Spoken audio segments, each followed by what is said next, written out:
we are going to chapter 7. Chapter 7, chapter 8 ni senang je sebenarnya. Tak ada pengiraan. Slight calculation for chapter 7.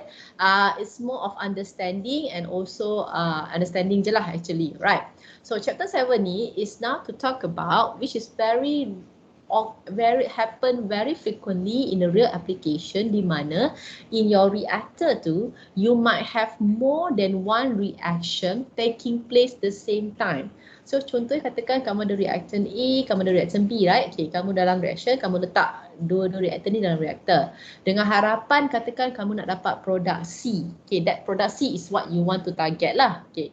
Dan bila kamu tengok balik, let's say lepas reaction, kamu dapat kamu punya produk, kamu tengok dia punya composition tu, let's say you evaluate, kamu tengok ada, of course akan ada reactant A, reactant B yang tak habis bertindak balas, which is very normal. Then you got your product C. Sometimes you might get side product, katakan tindak balas kamu A, B menghasilkan C dan D. So mesti ada produk C dan D. Then suddenly you see ada produk yang kamu tak jangka ada dalam kamu punya composition. Okay, so sometimes this may occur because more than one reaction took place in your reactor. Okay, so you always know, right? When we talk about reactor, when we talk about reapplication, kita nak sebolehnya maximize produk yang dihasilkan, because product is money, right? Let's say your plant produces phenol. So means you want as much as phenol as possible in your reactor during the reaction. But when you have more than one reaction taking place, you might have other product yang we call it as undesired. Okay, maknanya phenol tu your desired product, but because of more than one reaction taking place, we call it multiple reactions, you might have other product. So when you have this undesired product, it means that kuranglah kamu punya desired product. Okay, so and then also bila kamu ada multiple reaction, kamu menghasilkan produk-produk lain, you will also have difficulty in separating your desired and undesired. Okay, so often in this case, we want to maximize desired product, minimize undesired product. Okay, so actually there are ways of which you can manipulate the system, you manipulate your reactor system, you can even manipulate the concentration dengan target kita nak maximize desired reaction, minimize undesired reaction. So that's the wonderfulness of reaction engineering. Kalau reaction kamu takkan belajar benda ni, it's reaction engineering, of which we use the reaction knowledge. We manipulate engineeringly how to ensure more product, less undesired product. Okay, so that's what we're going to learn in chapter 7. Tapi dia tak straightforward sebab bergantung juga kepada tindak balas kamu yang berlaku dalam reactor. Okay, so what do I mean by that? Okay, so let's see. Right. So dalam case ni, as I told you, very rarely lah satu tindak balas berlaku dalam reaktor. So most of the time akan berlaku lebih daripada satu tindak balas. But you must know akan ada one reaction, we call it desired, because that produce the product that we want. And the other reaction, it can be more than one, that will be undesired reaction, of which kita nak minimize the undesired product. However, the complexity is because when I said about multiple reaction yang lebih daripada satu tindak balas, multiple reaction pun ada jenis yang berbeza. So kamu kena faham your reactions, multiple reaction ni adalah series ke, parallel ke, independent ke atau kompleks, sebab jenis tindak balas yang berbeza pun strategi dia adalah berbeza. So in my chapter 7 ni, in our chapter 7, we focus only on parallel reaction. Kita tak fokus series a little bit, I will talk a little bit on series, but kita tak fokus sangat on independent dengan complex, sebab even satu parallel reaction pun satu chapter dah saya kena cover, about 30 slide just on strategy for parallel. So bayangkan kalau saya masuk series, saya masuk independent, saya masuk complex, dia akan bermuka-muka, the notes will be a lot. However, you don't lose you don't lose that much sebab biasanya multiple reaction ni biasanya kalau dalam reactions are normally parallel reactions. Jaranglah series independent dan complex. Ada tapi in comparison to parallel are more prevalent to occur in your reactor. Okay, so but before I go further, saya explain dulu what are these types of multiple reaction. Okay, so contoh pertama, the first type is called as series reaction. Kadang-kadang daripada tajuk tu pun kamu dah boleh agak kan, kalau series reaction maknanya apa? Tindak balas dia berlaku secara bersiri. What does it mean? Okay, maksudnya first you have reactant A. Your reactant A will first form the product B. Fortunately or unfortunately, your product B can further react to form C. So dia jadi masalah bila katakan produk yang kamu nak tu adalah B.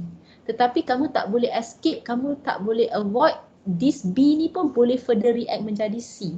So C is your undesired product, B is your desired product. So you have to think there are ways, engineering ways of which you can make sure saya hanya kekal di B, dia takkan react menjadi C.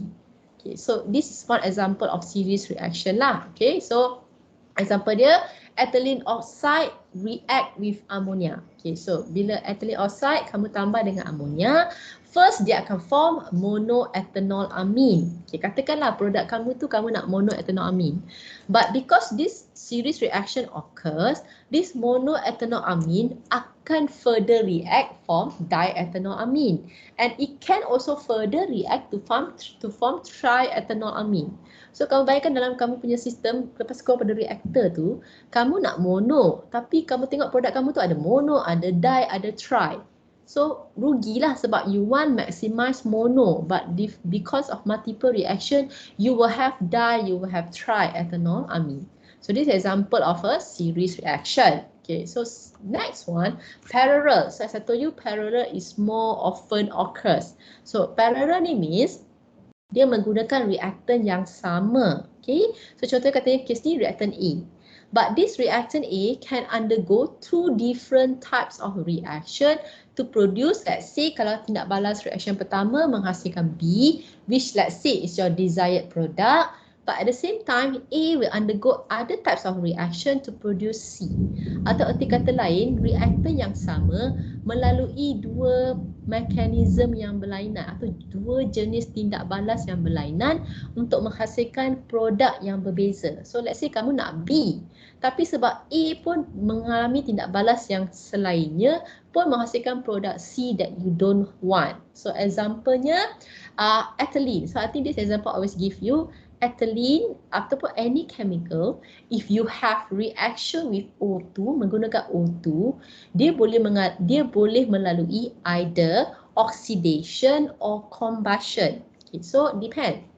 Katakan suhu kamu tu cukup tinggi, okay, maybe most of the time kita nak oxidation, tetapi if your temperature is high enough, combustion can also occur. Now, if ethylene oxide undergoes oxidation, dia dapat ethylene oxide, which is kamu nak lah, maknanya kita nak menghasilkan ethylene oxide melalui oxidation with O2. Unfortunately, sebab ada O2 and kalau the temperature is high enough, dia boleh combusted, dia boleh terbakar. O2 tu kan bahan pembakaran kan, anything with O2 dia akan combusted at high temperature. But kalau combustion, you get carbon dioxide and water. So kamu tengok masalah dia sekarang, saya nak ethylene oxide, tapi waktu yang sama dia boleh juga menghasilkan CO2 dan water. And kamu kena ingat, kalau there too much of combustion, less oxidation, tak dapatlah produk ethylene oxide yang saya nak.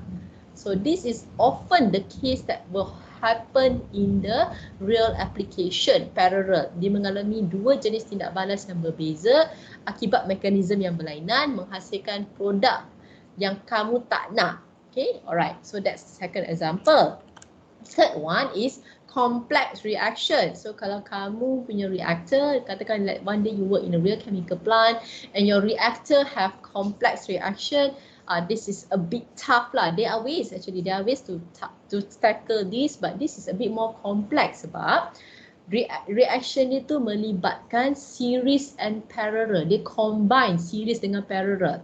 So kadang-kadang kamu dah menghasilkan produk tu pula boleh bertindak balas dengan reactant balik. So it becomes a bit more complex. So example, butadiene formation from ethanol, which is a combination of parallel and series. So kalau parallel and series, slightly hard for you to actually manipulate the system, but it is still possible. And lastly, which you will always see in an oil refinery, are cracking. So kalau kamu tahu crude oil ni kan hydrocarbon kan, hydrocarbon dia adalah long chain of hydrocarbon, crude oil. So untuk kamu menghasilkan, let's say, kerosene, jet fuel, gasoline, diesel, ia melibatkan cracking. Long chain tu kita crack. Kita akan potong, we crack the long chain to form the kind of the product that you want lah. Jet fuel ke, kerosene ke, gasoline ke, so on and so forth. So ni pun very complex sebab kamu bayangkan kamu ada long chain of hydrocarbon,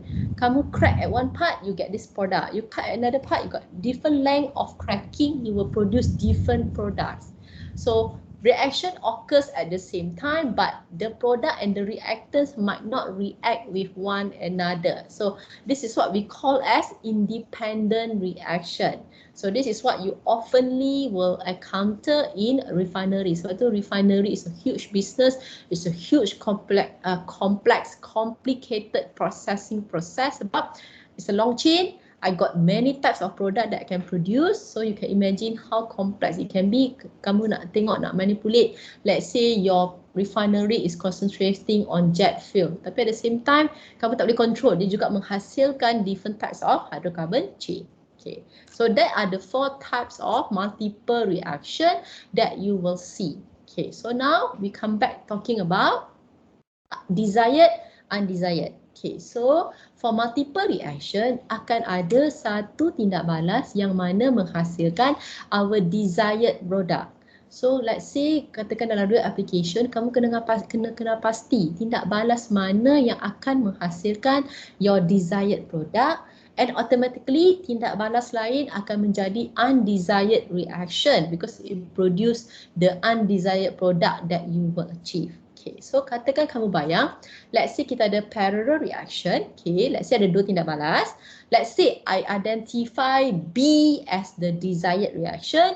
Let's say I identify desired product, and let's say identify C tu as the undesired product. So kamu kena faham dia adalah, walaupun dia menggunakan reaktan yang sama, tapi saya pernah ajar kamu kan, kalau dia menghasilkan produk yang berbeza, dia adalah tindak balas yang berlainan.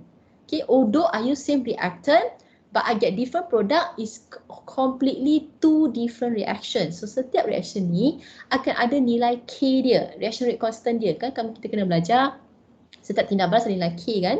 So dalam multiple reaction ni kita akan ada lebih daripada 1K. So kita ada K untuk desired, let's say I name it as KD, and for the undesired reaction rate constant dia katakan saya namakan sebagai KU. So sama untuk series reaction, walaupun dia bermula daripada reactant yang sama, but A produce B is one reaction, B produce C is a separate reaction. Two different reaction with two value of K yang berbeza dan rate law dia pun dah berbeza. Dia bukan rate law yang sama. Maksudnya, katakan contoh kes yang pertama, mungkin rate law dia minus RA sama dengan KCA. Katakan desired punya rate law dia minus RA sama dengan KCA. The undesired one, the rate law can be minus RA sama dengan KCA square. We don't know. Okay, the rate law pun takkan sama apabila dia adalah tindak balas yang berbeza. Ultimately, okay, kita nak maximize, kita nak naikkan pengeluaran desired product, minimize undesired product. Okay, so when we talk about that, saya katakan saya nak maximize desired, minimize undesired. Okay, dalam engineering perkataan-perkataan ni harus always have to be quantified in terms of numbers. So that's the wonderfulness of engineering. Katakan saya nak tinggi, saya nak tinggi. Tinggi tu kena berdasarkan number. We cannot just say tinggi nak rendah, nak tinggi nak rendah. What does it mean? So we have to quantify this value. Okay, so we will quantify this by using two different types of calculation depending on whether kamu nak guna selectivity atau kamu nak guna yield. Saya rasa dalam CPP kamu dah pernah belajar selectivity dengan yield. So apa maksud dia? Okay, first of all, either kamu guna selectivity atau kamu guna yield, konsep dia masih sama. Kita nak as high as possible selectivity or as high as possible yield. Maksudnya lebih tinggi selectivity, lebih tinggi yield, lebih tinggi produk yang saya nak. Okay, so selectivity high means bilang nombor selectivity tu kena lebih tinggi, setinggi yang mungkin. Means bila kamu kira selectivity, the higher it is, the better it is. Means I will get more product. Same with yield. Okay, but second question will be, then apa beza dia selectivity dengan yield? Okay, selectivity adalah if kan multiple reaction kan, so you will have desired, undesired. So selectivity refers to how much ratio of how much your desired product over undesired product. Okay, kalau yield, ratio of desired product over A. Berapa A yang kamu swap, tu je beza. Kalau selectivity, perkataan select kan, means berapa banyak saya select desired over undesired. Kalau yield, how much desired over berapa how much reactant that I feed to the system, which in our case adalah A. Okay, and then selectivity pun, okay, bila kamu nak katakan kamu kena ingat tak masa this multiple monitoring, you depends on how you want to monitor selectivity. Kan saya kata kita boleh manipulate system kan. Okay, so let's say at any time during your reactor is running, you can actually calculate your selectivity. So how to calculate selectivity is by using what we call as instantaneous selectivity ataupun selectivity pada bila-bila masa dalam reaction. Kenapa? Sebab dalam real application, instantaneous monitoring is very important. Kita tak nak dah habis reaction satu batch, baru kita tengok, alamak tak desired kurang, baru nak tukar balik. Cannot. In a real chemical plant, instantaneous selectivity. Every time reaction saya berjalan, saya monitor berapa produk, berapa desired produk, berapa undesired produk. Katakan rendah, saya terus adjust sistem saya supaya next time it will be better. So if you monitored in terms of instantaneous, kita kira in terms of rate of reaction. So this refers to rate of formation of D over rate formation of U. D refers to desired, U refers to undesired. Nanti saya ajar kamu, jadi kita nak kira rate of formation dia. Okay, so instantaneous berdasarkan kadar tindak balas, rate of reaction. Kalau overall, means kamu nak tahu katakan the whole batch, kamu nak tahu selectivity dia, means you will only calculate the outlet molar flow rate of your desired product over outlet molar flow rate of your undesired product, or kalau you're using batch reactor, number moles of D, outlet number moles of D desired over outlet number moles of your undesired. Okay, so it depends lah. Okay, like I said, overall ni bila dah habis dah keluar baru kamu monitor.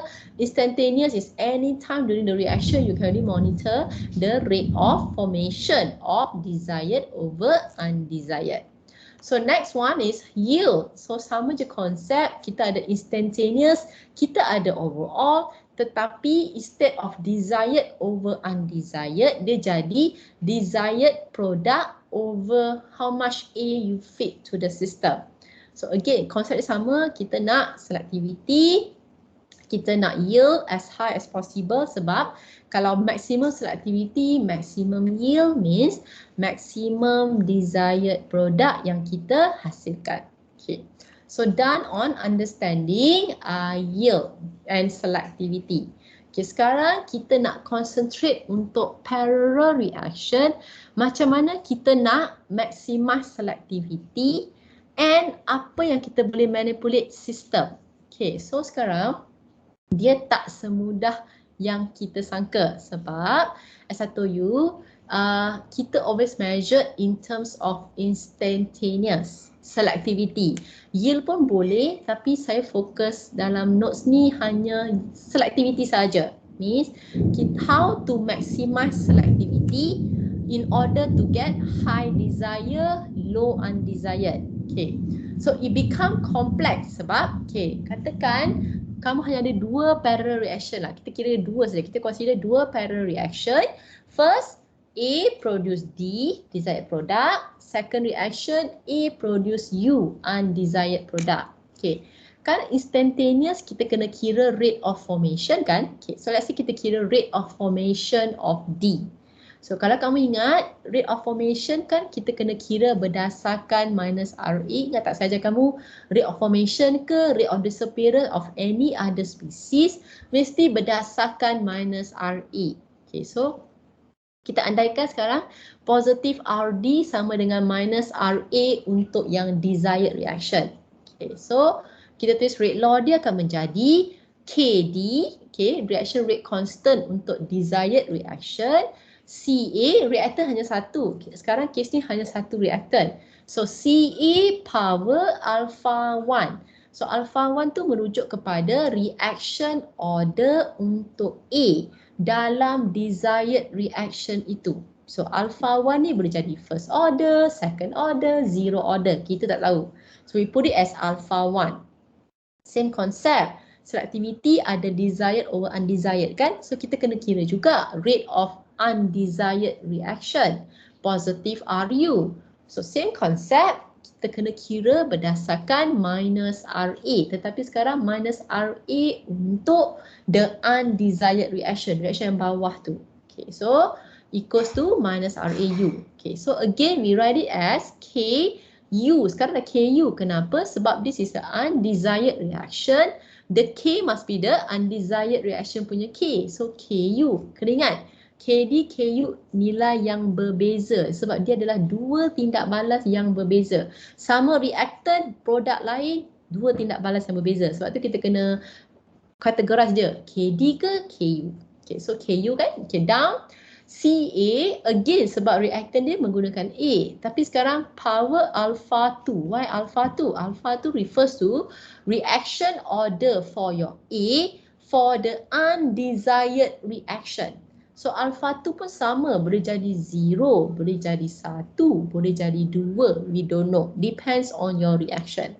Okay, so now kita dah tahu rate of formation of desired, rate formation of undesired, kita dah boleh tulis selectivity.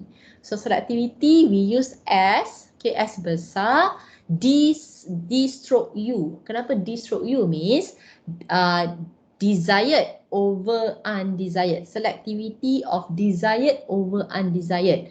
Dengan konsep selectivity kena as high as possible. Baru dapat high desired product. So selectivity equals to rate of formation of desired over rate formation of undesired. Okay. Dan kita ganti KD CA alpha 1 over KU CA alpha 2. Kenapa D di atas? Sebab selectivity desired atas, undesired bawah. Okay, kalau kamu tak faham pun, kita nak desired tinggi kan? So desired berkadar langsung dengan selectivity. Desired tinggi, selectivity tinggi. Maksudnya undesired kena rendah baru selectivity tinggi. Okay, so then kita akan tulis sebagai KD over KU. CA ni kalau kamu ingat kuasa alpha 1 di bawah, kuasa alpha 2 di bawah, alpha 1 di atas, alpha 2 di bawah. We can also write it as CA alpha 1 minus alpha 2. Yang pembawah tu kalau kamu naik ke atas power dia akan menjadi alpha 1 minus alpha 2. Okay. So kamu mungkin terfikir kenapa kita nak buat ni. Okay. Remember I told you kita nak manipulate sistem kan sebab kita nak selectivity tinggi. So maksudnya kalau kita kaji dalam case ni, kalau dapat selectivity tinggi, okay, KD and KU bergantung kepada suhu. So KD and KU kita tak boleh kacau apa-apa. Okay, we cannot disturb KD and KU sebab katakanlah kamu katakan K affected by temperature, betul. Tapi kalau saya naikkan suhu, KD akan naik, KU pun akan naik. So it will not maximize my selectivity if I kacau temperature. Because I kacau temperature, dua-dua tu akan naik. So KD and KU I cannot disturb. I disturb temperature, both disturb, my selectivity still is not maximized yet. So KDKU I cannot manipulate. Next tinggal CA, concentration. So kalau kamu perasan, I can actually manipulate concentration kan, sebab I can manipulate concentration because kamu kena tengok selectivity tu akan affected by the concentration. Meaning I can manipulate sama ada concentration tu saya nak tinggikan atau saya boleh rendahkan concentration. But the problem is alpha 1, alpha 2 ni sebab order of reaction dia. Sebab alpha 1, alpha 2 akan ada dua senario yang berbeza. What do I mean? Okay, meaning they say SDSU must be as high as possible to maximize desired.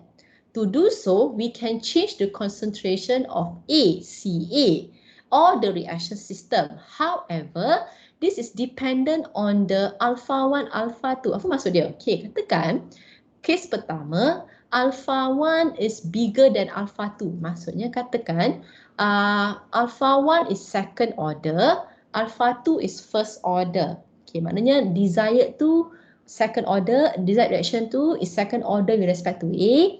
Yang undesired tu first order with respect to A. So, kalau alpha 1 bigger than alpha 2, katakan 2 dan 1, 2 minus 1 jadi 1, right? So, CA power 1, CA akan berada di atas. Maksudnya, kalau saya nak high selectivity, concentration A saya kena tinggi. Kalau concentration A saya tinggi, selectivity saya akan tinggi. Okay, itu senario pertama. Senario kedua, possible katakan alpha 1 smaller than alpha 2. Contohnya katakan alpha 1 is 1, alpha 2 is 2. Maksudnya desired reaction tu first order with respect to A and undesired tu second order with respect to A. So kalau 1 minus 2 jadi minus 1, right? So CA power minus 1, CA akan berada di bawah, betul tak? CA power minus 1 maksudnya CA akan berada di bawah, dia akan jadi pengbawa. Tapi kamu kena ingat, selectivity kena tinggi. Maksudnya sekarang dia adalah reciprocal, berkadar songsang. Means if I want my selectivity to be high, my concentration of A has to be as low as possible sebab dia dah berkadar songsang. Kalau kes yang kedua, bila alpha 1 lebih kecil daripada alpha 2. Okay, so if you cannot imagine, we see this note. Okay, so dalam kes yang pertama, kita consider bila alpha 1 lebih besar daripada alpha 2. Maksudnya, katakan for the desired reaction, the positive RD tu katakan sama dengan KD CA power of 2. Second order with respect to A. Katakan for the undesired one, alpha 2 adalah 1. Okay, so KU CA power 1. Okay, maknanya alpha 1 bigger than alpha 2 kan? Okay, so ni contoh yang merah ni adalah contoh order dia. Okay, so let's say when you divide, okay, kamu boleh nampak kan? CA kuasa 2, bawah CA kuasa 1. Kita boleh cancel 1 CA, biar left with 1 CA. So kamu boleh tengok, selectivity ni akan sentiasa mesti tinggi. So kalau saya nak increase selectivity, dia berkadar langsung dengan CA, means saya kena maintain concentration A tu as high as possible throughout the reaction. Maksudnya, kalau saya nak banyak produk, concentration A saya kena sentiasa tinggi dalam tindak balas saya. So that is the strategy that you have to think, yang nak maximize selectivity, A must be as high as possible. So, bagaimana kita nak make sure A tu tinggi, sentiasa tinggi dalam tindak balas? This is how you can manipulate system. So, what can you do? Okay, so recommendation dia, 1, katakan kamu menggunakan A tu gas phase. So, means kamu buat apa? Kamu naikkanlah pressure A sebab kamu kan nak maintain A tinggi. So, kalau gas phase, guna A pada tekanan yang lebih tinggi, or let's say sebelum ni kamu guna A tu dengan inert. So, janganlah kamu guna pure A. So, means you make sure as much of gas A as possible in your reactor during the reaction. So, naikkan pressure atau guna pure A. So same, katakan kalau dia adalah liquid phase, katakan A kamu liquid phase, kamu nak concentration tinggi kan, means kamu gunalah concentration yang lebih tinggi. So maybe before this, katakan kamu guna 10 molar of A, you increase to 15 molar per A. Sebab kita nak make sure concentration A always high during the reaction. That's how you manipulate the concentration. Third, you can even change the type of reactor yang kamu nak guna. Do you know that? Because you can also change the way or the types of reactor that you use. Because if you want to maintain A as high as possible in the reaction, you have to use batch or PFR. Kenapa? Okay, kalau kamu perasan batch, pada waktu kosong, at time 0, you will put in your A, right? As time goes by, they will consume slow. Sebab masa dah tidak balas tu, it's a closed system for batch. Nothing goes in, nothing goes out. So at the high concentration of A, slowly they will consume as the time goes by. Okay, so you can maintain A as high as possible during the reaction, or you use PFR. Kalau PFR, kalau kamu perasan, dia travel across the reactor, means beginning tu kamu pump in high pressure or high concentration of A. As it travel across the reactor, it will be slowly consumed to produce your product. So in that way, you can also maintain concentration of A as high as possible during the reaction. However, kita avoid using CSTR. Kenapa? Sebab for CSTR, the concentration of A within the reactor is always the lowest when compared to the outlet concentration during the reaction. So maksudnya dalam kes CSTR, mungkin kamu terfikir dia kan macam batch. Betul, but CSTR open system. Maksudnya bila kamu setiap masa reaction tu, A will continuously added to the reactor. But don't forget, as it's an open system, kalau dia dah melepasi dia punya space time, dia will flow out. So you will not be able to actually maintain the concentration of A as high as possible throughout the reaction in comparison of using batch atau PFR. So in the case pertama, senario pertama, kalau a desired reaction kamu, reaction order dia lebih besar daripada undesired reaction, means A kena tinggi selalu. Ini adalah strategi dia. Okay, so what about second case? Second case bila kejap hold on, sorry. Now, in the second case is where your undesired reaction order dia lebih besar daripada your desired one. So, kamu ingat, katakan, jadi dia menjadi, katakan kita guna KD Ca power 1, Ku Ca power 2, means order undesired lebih tinggi daripada order desired. So kalau kamu buat dalam bentuk selectivity, KD Ca power 1, yang merah ni lah contoh, sebab kalau saya tunjuk yang font hitam tu, it's a bit hard to explain. So I use straight away the real example.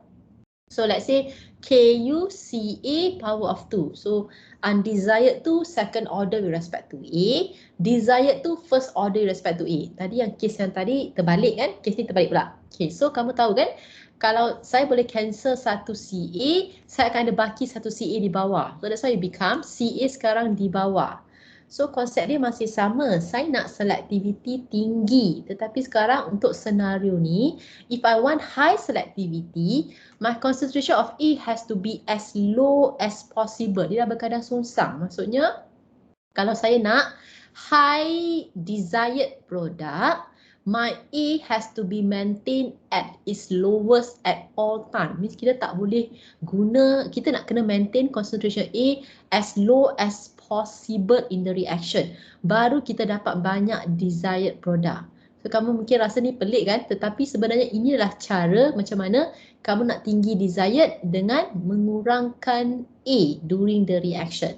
So what are the recommendation? So recommendation dia, kalau kamu perasan, 180 je daripada tadi. Kalau tadi nak maintain high concentration, guna high pressure. So kalau nak maintain low concentration, guna low pressure. Kalau tadi guna pure gas, sekarang bolehlah guna inert. So kalau concentration tadi guna tinggi, sekarang case ni guna concentration yang rendah. Kalau reactor, kalau tadi guna batch PFR, kalau case ni guna CSTR. So recommendation dia adalah terbalik sahaja dengan example yang tadi. Okay, so done on Senario pertama, senario kedua. Senario pertama, senario kedua adalah bila you only have one reactant. Okay, tetapi as you know, biasa tindak balas ada 2 reactant kan? So kalau 2 reactant, apakah dia punya possibility? Sebab sama je konsep. 2 reactant, rate law dia mesti based on 2 reactant. Kamu kena ingat, 2 tindak balas yang berbeza, dia ada 4 kemungkinan. Kenapa 4 kemungkinan? Okay, let me explain again. Right. So katakan case pertama, 2 reactant, A and B produce desired. So rate law dia akan menjadi rate of formation for desired menjadi KD, rate constant for the desired reaction. CA alpha 1 refers to the reaction order for reactant 1. And sekarang sebab ada reaktan yang kedua, CB beta 1. Beta 1 refers reaction order untuk produk untuk reactant B. So alpha 1, beta 1 can be 1, can be 2, can be 0, 1, 2 and can be other than that. So alpha 1, alpha 2 adalah dua nilai alpha 1, beta 1. Alpha 1, beta 1 adalah dua nilai yang berbeza reaction order dia, depends on reaction. Similarly, untuk undesired pun kita kena buat benda yang sama. So dia menjadi KU CA now alpha 2 sebab ia refers to reaction order with respect to A for the undesired one. And also we have beta 2. So alpha 2, beta 2 refers to reaction order reactant A, reactant B untuk undesired reaction. Okay, so case ni sekarang kita kena consider 2 jenis reactant dengan 4 jenis reaction order yang berlainan. Okay, so let me explain one by one. Okay, dia ada 4 senario yang berbeza. Kenapa 4 senario? Okay, kalau kamu tengok ni mesti kamu pening. Saya pergi one by one punya senario. Okay, katakan senario yang pertama. Okay, alpha 1 lebih besar daripada alpha 2 dan beta 1 pun lebih besar daripada beta 2. Contohnya, katakan case reaction ni, desired reaction dia. Katakan rate law dia KD, CA power 2, CB power 2. Means alpha 1, beta 1 adalah 2. Untuk undesired dia, alpha 2, beta 2 adalah 1, 1. Maksudnya, like I say, alpha 1 bigger than alpha 2, beta 1 bigger than beta 2. Okay, maknanya dua-dua rate law untuk desired tu lebih besar daripada dua-dua reaction order untuk desired tu lebih besar daripada dua-dua reaction order untuk undesired. So what happen to dia punya selectivity? So selectivity dia akan menjadi KD CA power 2 CB power 2 divided by KU CA power 1 CB power 1. Okay, sama konsep kan? Kita boleh cancel hanya satu CA dan satu CB di atas, yang bawah dah tak ada. So it become KD per KU, CA power 1, CB power 1. Okay, apa maksud dia? Again, sekarang selectivity masih we want as highest as possible. Meaning, if I want my selectivity to be as high as possible, which means more desired product, both of my A and B has to be maintained as high as possible. Saya kena make sure kedua-dua reactant saya punya concentration tu kena sama as high as possible during the reaction. So what are the ways that you can do? Okay, so samalah. Okay, maksudnya kalau nak maintain dua-dua concentration as high as possible, if you are using gas phase, you have to make sure you use higher pressure of both. Or you use pure gas of both. Or if in terms of concentration, both concentration tu kamu kena tinggikan pada waktu yang sama. At the same time, both concentration has to be increased. Or in terms of reactor, sama. Kita guna batch atau kita guna PFR. Okay, so next. Done. Senario kedua, terbalik pula. Let's say alpha 2 bigger than alpha 1, beta 2 is also bigger than beta 1. Means both reaction order undesired bigger than the both reaction order of desired one. Sebab tu bila kamu tulis balik selectivity, KD CA1 CB1 power 1 power 1 over KU CA power 2 CB power 2. So case ni kalau kamu nampak, kita boleh batalkan 1 CA CB at the top. You are left with 1 CA and CB at the bottom. Why? Sebab in this second scenario, both reaction order of the undesired is bigger than the desired. Okay, so case ni, what is the conclusion? Again, selectivity has to be high. So, but now in order to make sure selectivity is high, I have to maintain both concentration as low as possible. Reciprocal, dia dah berkadar seungsang. So, how to maintain A and B as low as possible? Terbaliklah recommendation dia kan. So, meaning use low pressure, use inert, use lower concentration, or use CSTR. Okay. So that is an example that you can do if you want to maintain, you want to make sure concentration low, high selectivity, high desired product. Okay. Ada tambahan, case 3, case 4. Kenapa? Now can you imagine if sekarang case dia alpha 1 bigger than alpha 2 means reaction order untuk A for desired is bigger than undesired. Tetapi untuk case reactant B, undesired bigger than desired. Meaning, contohnya katakan for the desired, KD CA power 2, CB power 1. Tetapi untuk undesired, KU CA power 1, alpha 1 bigger than alpha 2, tetapi CB power 2, beta 2 bigger than beta 1. So, kes yang sebelumnya 2 lebih besar, 2 lebih kecil. Kes ni 1 lebih besar, 1 lebih kecil. So, kenapa this is important to know? Let us divide. Bila we divide the selectivity, apa yang berlaku? KD per KU masih sama kan? Tetapi you see for case of CA, A at the top is bigger, right? So, we can only cancel one CA. CA yang ke atas masih ada. For case yang B, B kat bawah, CB power 2. Kat atas power 1. We can cancel the top one, you get the bottom B. So, untuk case ni pula, what is the conclusion? High selectivity, A must be as high as possible, but B has to be as low as possible. Meaning, kamu ada 2 reactant. Tapi kalau kamu nak make sure, if you want to make sure you get high product, concentration A I kena tinggikan, concentration B I kena rendahkan. Then only I get high desired product. So this is the very complex case kan. Kita ada 2 reactant tapi kita kena strategi yang berlainan untuk case macam ni. Sebab one has to be as high as possible, one has to be as low as possible. Then only we get high desired product. So how do we do this? Okay. In order to do this, you cannot really manipulate the concentration. Kamu kena berhati-hati. Okay, kamu kata tak apalah saya tinggikan concentration A, saya rendahkan concentration B. Tak boleh juga sebab if your B is not enough, tindak balas tu tak berlaku. Kamu ingat kan kamu ada limiting reactant, excess reactant kan? So it is not as simple as manipulating the concentration, but rather you manipulate the system. Okay, what do you mean by that? Okay, there are few recommendation to the system. Ingat, case dia A tinggi, B rendah. So what we do is, you can have what we call as semi-batch reactor. Semi-batch ni maksudnya, in your reactor, you put in high concentration of A dahulu. So high concentration of A is in the reactor, and you just feed slowly concentration of B in the reactor. Means sebab kita tak nak B terlalu tinggi, so A is inside the reactor, I will feed B slowly into the large amount of A. Or second example, I can use CSTR in series.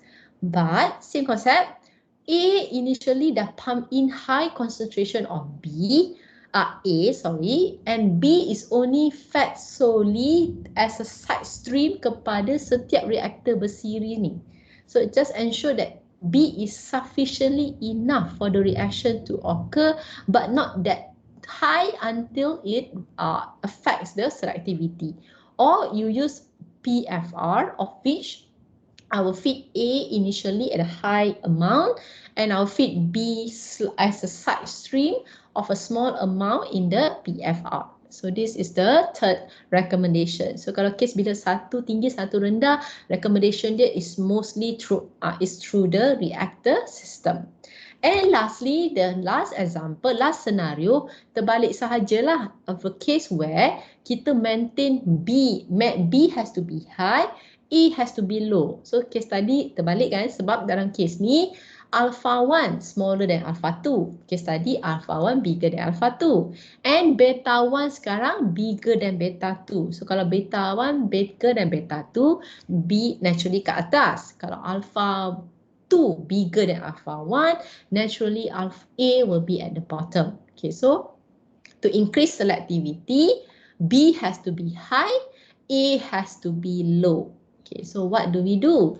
Recommendation dia terbalik saja. So now I will feed in B at high concentration, and I will feed A slowly at small amounts in the reactor. Okay, so kalau kamu tengok selectivity ni S1U macam senang, tetapi it also depends on your rate law. And then bila kamu ada dua reactant, lagi pening sebab rate law kan berlainan kan, reaction bila ada tindak balas yang berlainan, rate law dia pun berlainan. So kamu kena tahu kira selectivity, you see the selectivity punya calculation, show you maximize or minimize the concentration, and then only you determine the strategies. Okay, alright. So before I finish, let us try one question. 4 minit, we try one question. Okay, so example, this example question lah kalau keluar dalam test, kalau keluar test tak apa, test 2 only covers 4, 5, 6, 7, 8 is not in the test, 7, 8 will be covered in the final exam. Okay, so this is an example of a question lah, not that difficult actually.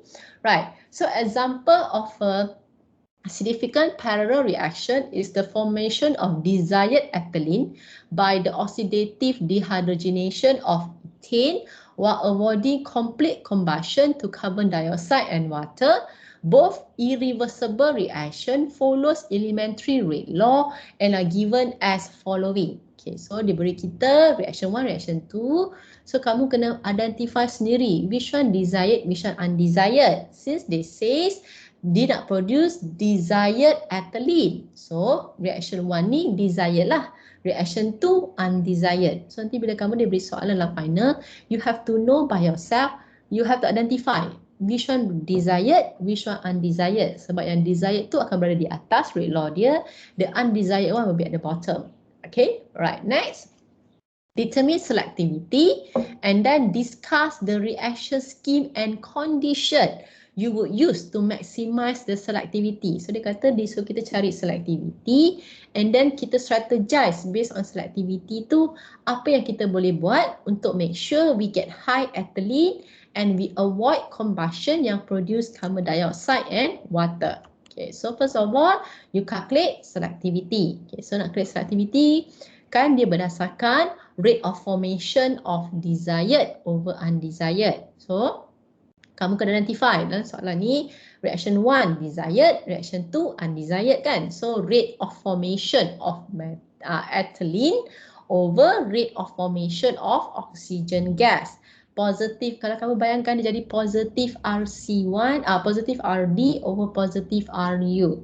So kalau kamu ingat dia mesti kena ada berdasarkan minus RA, right? So it must be based on minus RA.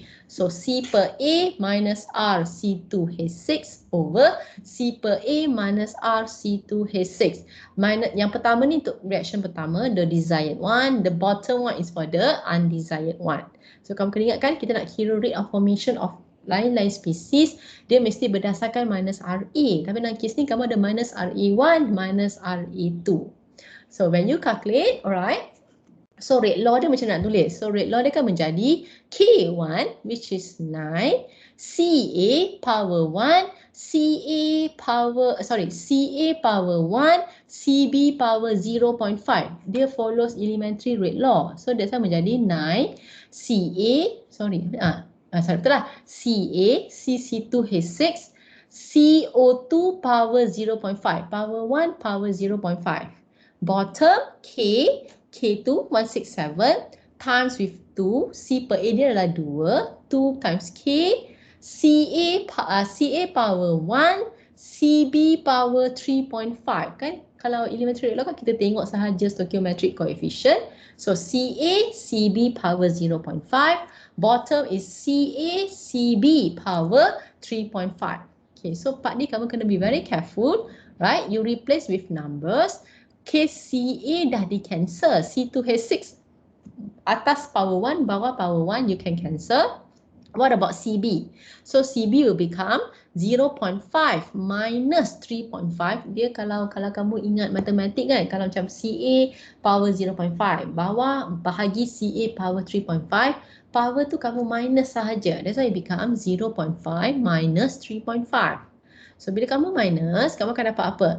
Number tu kamu kena calculate kan? So you calculate 0.0269, but you realize the CB sebenarnya akan menjadi minus 3 sebab 0.5 minus 3.5 is minus 3. So maknanya CB power minus 3, B tu adalah oksigen, right?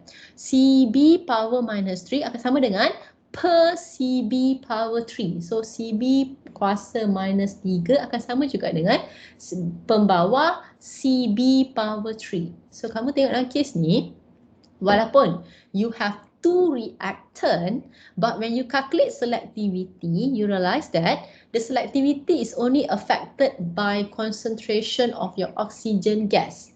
Tak ada kaitan pun dengan C2H6 sebab kamu kira selectivity. So in this case, I want to maintain high selectivity. My oxygen concentration has to be as low as possible. So dia possible juga case bila kamu ada dua reactant, tapi bila kamu kira selectivity, you find out that actually selectivity is only influenced by one reactant, not necessarily two reactant. Like I said, depends lah kepada rate law kamu. So tadi saya ajar kamu tu melibatkan dua-dua reactant, tetapi dalam contoh ni bila kamu tengok, based on the rate law, this selectivity is only affected by concentration of oxygen gas, and this oxygen gas must be as low as possible. Okay, so what are the recommendations? So the recommendation is, since only oxygen gas and oxygen gas kena as low as possible, saya gunalah low pressure of oxygen, and then katakan saya guna, instead of using pure oxygen, I can use air sebab air only contain 21% oxygen gas.